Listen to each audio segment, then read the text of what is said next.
Bonjour, cette vidéo fait suite à la vidéo précédente qui introduisait l'afficheur LCD 1602.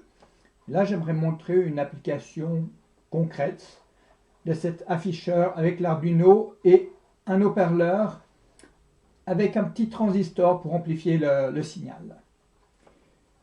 Donc, je vais vous présenter le programme qui est disponible sur ma page web. Si on va sous Arduino, exemple de code, ici, alors, oups, je vais trop loin.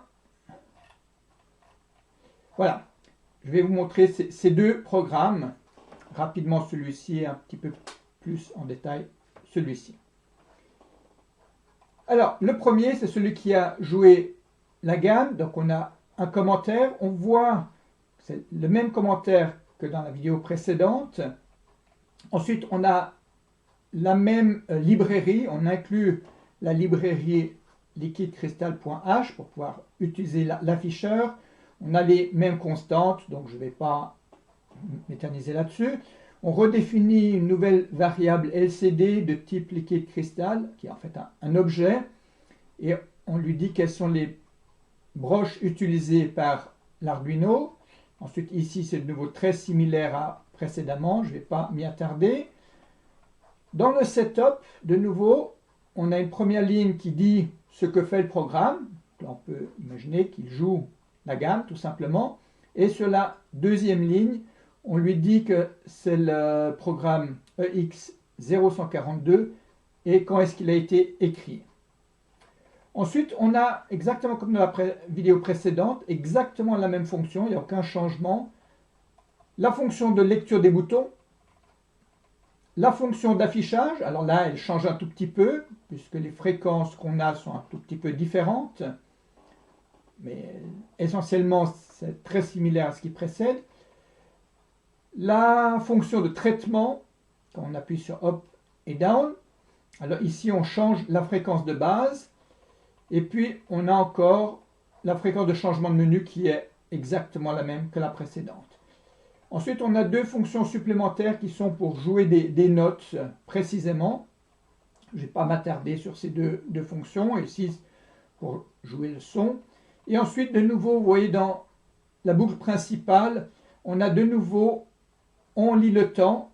Et si on n'a pas eu une action, il y a moins de 0,2 secondes, alors on lit l'état des boutons. Et puis, on regarde si on a appuyé sur le bouton left ou right, ou sur le bouton Up, Down ou Select. Et ensuite ici, c'est peut-être la partie la plus intéressante ici, c'est fait de façon inefficace. On a en fait un compteur qui dit, non ici c'est lui le compteur, qui nous dit est-ce qu'on joue la note Do, après avoir joué la note Do, on joue la note Ré, après avoir joué la note Ré, on joue la note Mi. Ici c'est la note que l'on joue, et ici c'est la durée. Là-dedans, on change la valeur de temps note pour lui dire quand est-ce qu'on passe à la note suivante. Mais on voit que ce n'est pas très lisible, ce n'est pas très efficace. Voilà. Et je voulais juste montrer que c'était une première manière. C'est un programme qui a été écrit par un de mes élèves en OC informatique il y a 2 ans à peu près, en 2018. Je vous remontre ici encore une dernière chose. Voilà, ici la fréquence qui est affichée ici, c'est la fréquence, c'est le Do de la gamme standard. Donc si je joue la musique, voilà, je pourrais changer, aller au plus haut. On commence en fait tout simplement les notes décalées. On peut encore décaler plus ou encore plus. Voilà. Ça n'a pas beaucoup de sens. J'aurais pu mettre un décalage d'une octave plutôt que arbitrairement 100 Hz.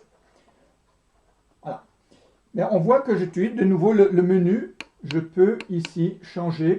Par contre, oui, là de nouveau, hein, c'est exactement le même menu que précédemment.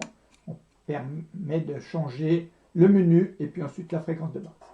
Bien, maintenant je vous montre l'autre programme, celui-ci que j'ai appelé EX0130, menu G du bon tabac. Je le compile et je le télécharge. On a téléversement et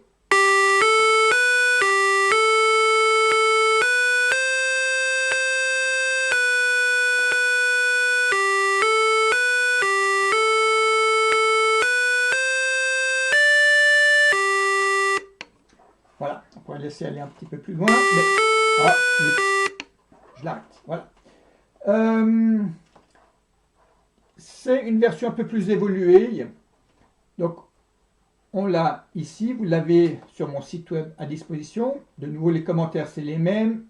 L'inclusion de la librairie, c'est la même. Ce qu'il y a de nouveau ici, c'est qu'on définit des constantes qui sont notées ici. En fait, ça, c'est les notes de la gamme, finalement. C'est les multiples pour passer d'une note à la suivante.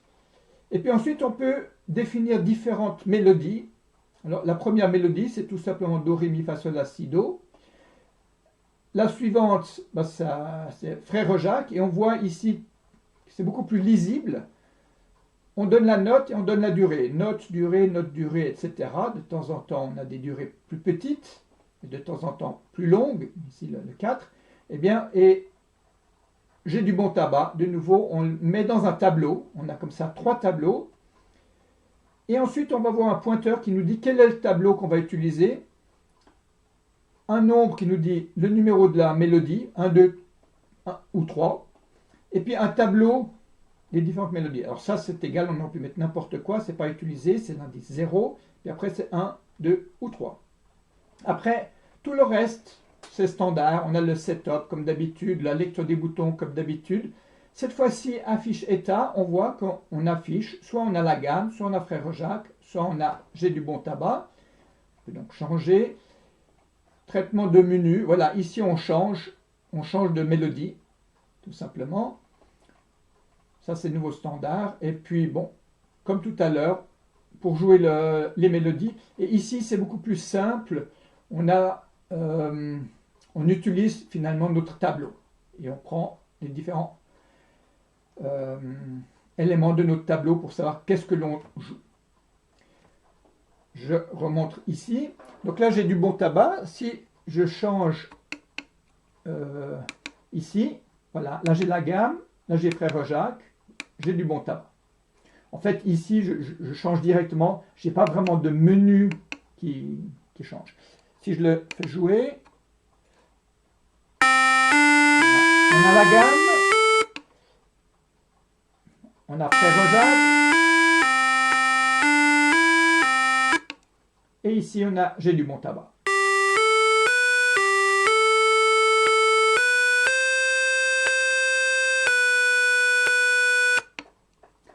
Voilà.